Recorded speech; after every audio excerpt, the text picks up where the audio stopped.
am very, very happy, you know. I am so, so happy, bro. I can't even describe it, bro. Like, we are now 5 points clear, top of the fucking league, mate. 5 points clear, you lot. After Man City fumbled. 5 points clear. So, come Christmas Day, you open your presents. You look under the tree. You see your presents. You open your presents, and you see the Arsenal on top of the league, baby. Fucking get in. Let's just break it down in it bit by bit in it. Cool. So obviously, Xhaka just gets like diarrhea or something. I don't know what going, bro, with him. I'll be real. He kept pointing to his stomach. Like he had I think he probably had the shits. So it's nothing to do with like a hamstring or like some sort of injury. It looked like, from what I was seeing and like the way he was pointing around his stomach, I'm gonna guess he had the shits.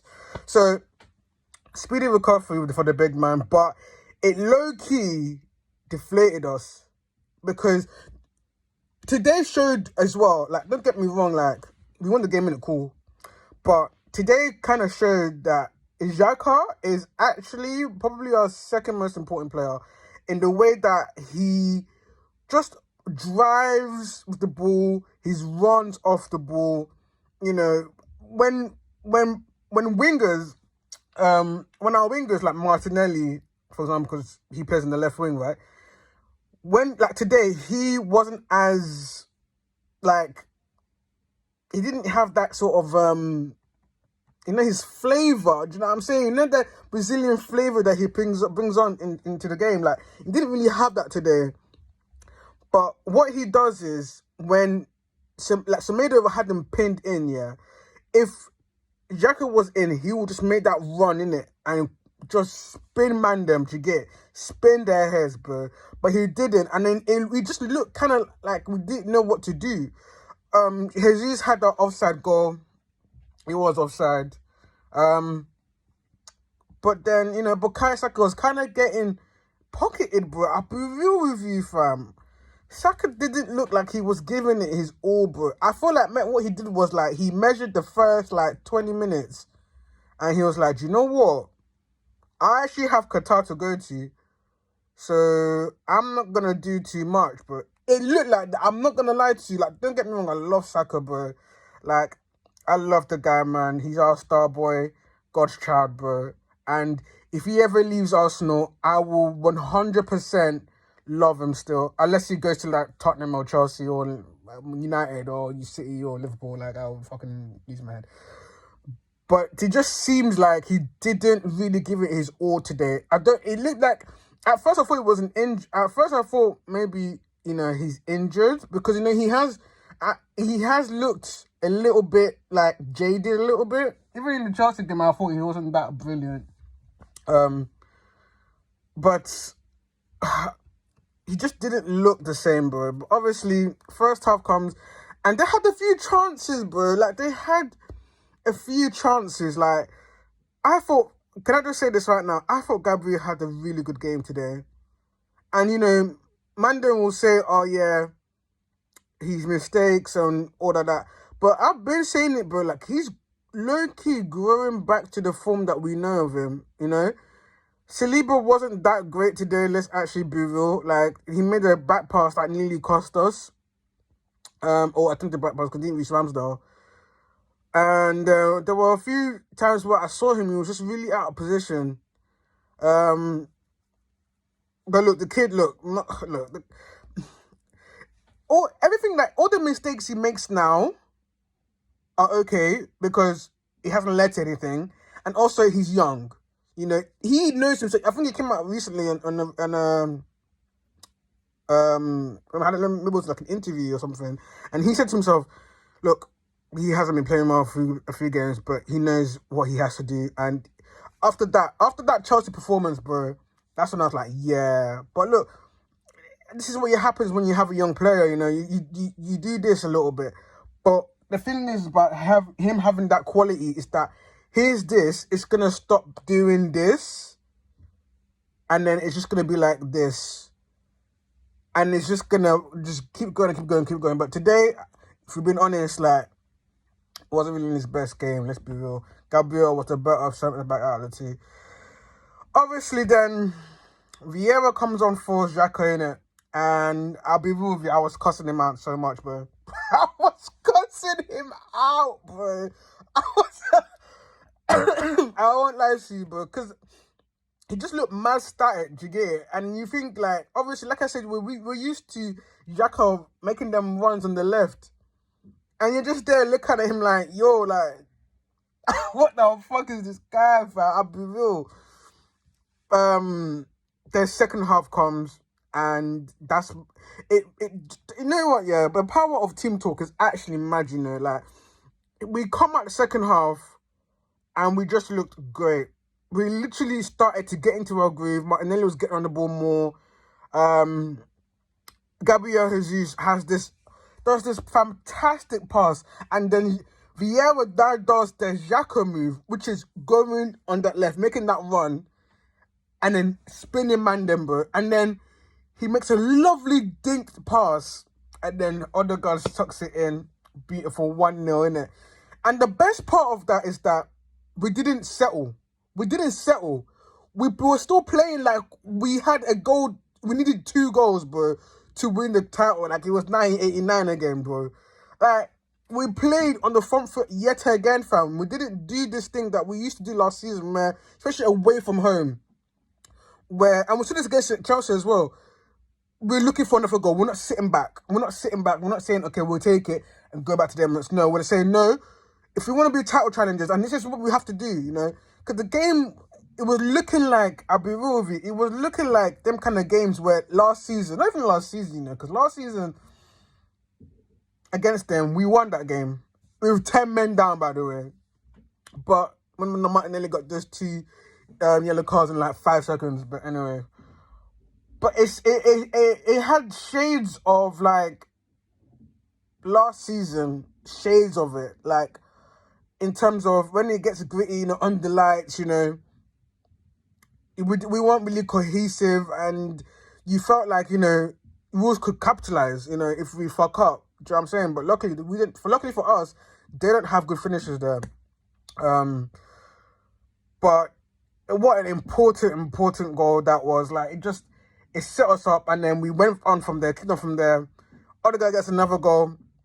Beautiful back heel from Martinelli. Shevchenko, I thought he was going to just cross it in the mid straight away. I'm like, no, but I was shouting at my phone. I was like, no, just go into that space, rips it in, obviously get the block. Martinelli, from the floor, hits it on target. Great save from Son, obviously, gets a brace, Odegaard, 2-0, 2 goals for the captain.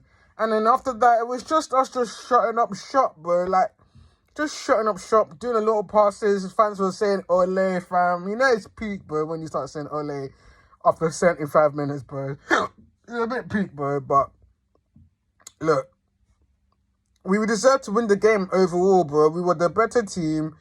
You know, I don't know about you guys, yeah, but the game felt so quick. Like, of course, I know it was 90 minutes, don't get me wrong, but, like, it felt so quick. And maybe that's because I'm not worried anymore. You know, like, when I used to watch Arsenal, yeah, back in the day, yeah, like, especially going away from home and shit, like, the clock seemed to be just running so slow. You look at the clock and you're like, wow, it's only 59 minutes. But I'm looking at the clock, like, and I'm like, wait.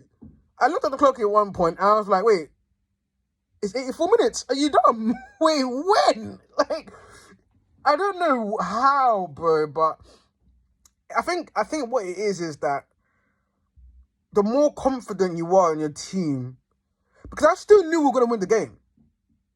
And even though it was kind of like, you know, we weren't as cohesive as we were in the first half, I still knew we were going to win the game. And what we did was we were patient. We were waiting for the right chances. We weren't trying to rush or get frustrated and stuff like that. Because these games can frustrate you, bro. It can, like. But at the same time, like, I knew that we were going to win the game. And we did. And I feel like that's what's happening. We're just becoming, as fans, we're becoming less and less scared, you know? Like, against Chelsea, I was completely fine. Chelsea offered little to no threat anyway. Like, if you just watch any of the highlights, there's barely any Chelsea chances. Like, we just look so relaxed. So, therefore, it makes me relaxed. Do you know what I'm saying? It emits through us and to us, and we're like, yo, like, we actually have nothing to worry about. Then I hear a stat that we have, when we've been a goal ahead, we've never lost. You're like, yo. Then you hear that, you think, okay, wait, Southampton. And I'm like, no, because these people actually have no attacking threat, like any finishers. And I'm just really glad right now. Like, I thought Fabio Vieira in the second half played really well, got stuck in a lot. But yeah, I'm just really happy because, like I said at the beginning, we're 5 points clear now of Man City. With a game in hand, but the game in hand is to face them, I think, because that is to be rearranged. Or is it Everton? I don't remember. No, I think it's the Man City game. Oh, I don't know. Is it the Man City game that is the game in hand, or is it Everton that is the game in hand? Because we were meant to face Everton that weekend, the week Queen died. And then Man City was next. And then it was... Huh? I might have to double check that. But either way, Arsenal on top of the league, 5 points clear. And I was looking at the rest of the table. United have 23 points. I was just thinking to myself, wait, what? United have 23 points and sit in 5th. Spurs have 29 points and sit in 4th. So, I'm thinking to myself, wait, the gap between Tottenham and Spurs and United is 6 points. Yeah, the difference, and I'm thinking, because no way it is, yeah. You know what it is like, for me, I'm thinking like, all right, cool. You know, if we don't win the league, we're going to be in the top 4, but who is our competitors?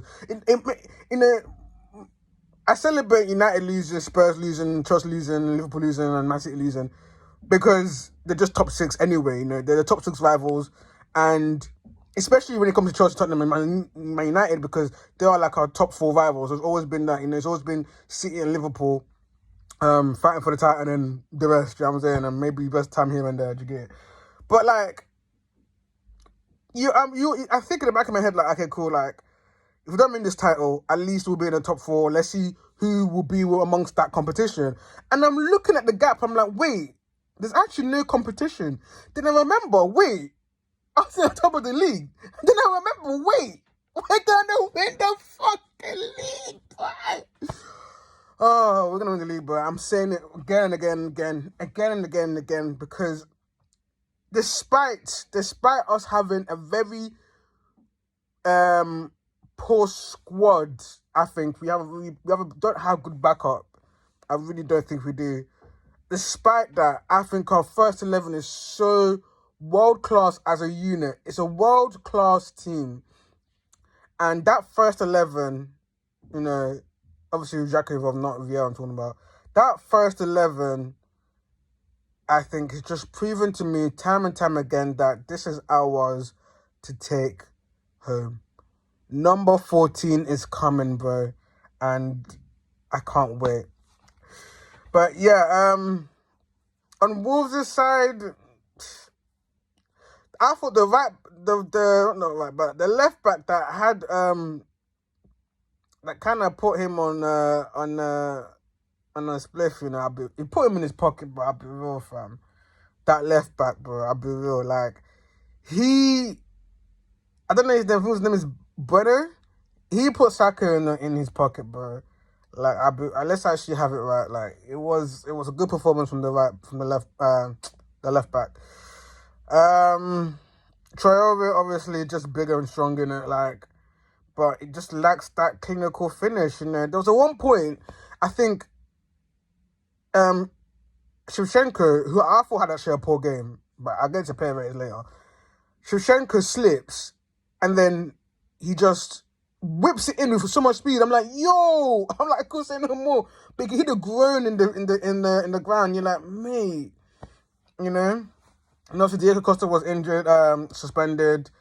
But yeah, like, look, they got a new manager coming in, Lopetegui, fantastic manager, great resume. And I think they'll be okay. Like, they will not get relegated. I don't think they'll get relegated, despite that stat of saying the team that has been in the bottom of the league has never come out of it and always been delegated. I think he'll be all right. I think there's worse teams than Wolves, if I'm being honest. But let me get into player ratings. Ramsdale, I give a 7. I think he came out the right times. There was a lot, some mistakes we had from the centre backs. He came out the right time, collected the ball, got collided with Troy on his foot, bless him, but was absolutely taking the piss out the Wolves fans, and I was loving it. I was loving it. But yeah, I give him a 7. Distribution was good, just all around commanding, innit? And he can go to Qatar now, and he did a good job. Let's go to left back. Shevchenko, that was probably one of his worst games. Oh, actually, that was his worst game in the Arsenal shirt. He just looked kind of confused. I'll be real with you. He looked like he hasn't, he didn't look focused. Do you know what I mean? And he was just dwelling on the ball too much, and they kind of kept feeding off of his mistakes. But I'll give him. He did really want to get the second goal though. He was very instrumental to that. So I'll give him a 6. Next to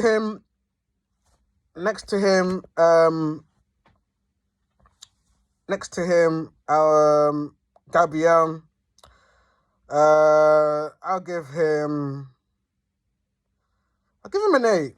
I thought he was our best centre back. He also provided threats in the corners. He was cleaning up after Saliba, let's be real. I'm going to give him a 7. I'm going to give him an 8. I think he deserves an 8. And anybody that says anything else, I think you're just being sort of biased, and you're not, your judgment is clouded, you know. You've got to really, you know, think about how he's been performing, not just this game. I thought the Chelsea game he was good as well.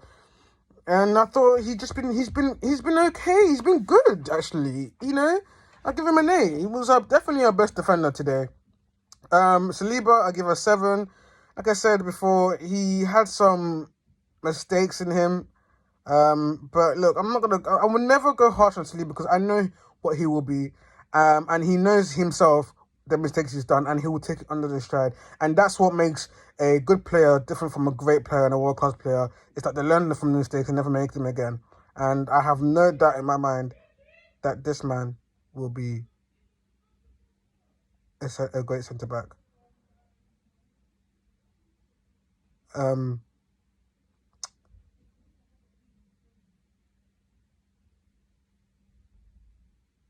Who else am I missing?